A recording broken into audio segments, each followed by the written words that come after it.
Hey guys, Vihaan here back with another video. So I hope you guys saw my previous video, which is a tea factory. Yup, it is from Ooty. So today we are back to Rubik's. So this time we are going to solve a Pyraminx cube. So I will tell you what is a Pyraminx. So a Pyraminx is like, can you guys see it's like a pyramid? Yup, because it is like a pyramid, so it's called a pyramid.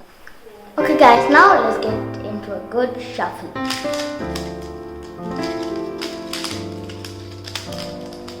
Any shuffle you want.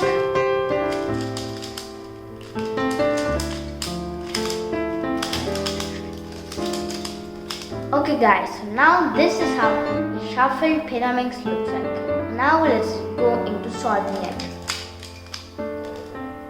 Now I'm going to solve it.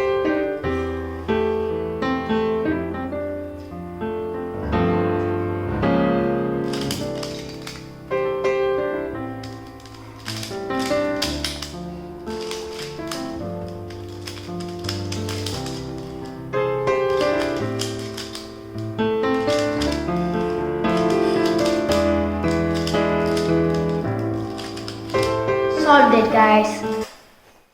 So now I'll meet you in my next video, or probably in my next video I'll be teaching you how to solve the pyramids. So bye guys, meet you in my next video and stay safe.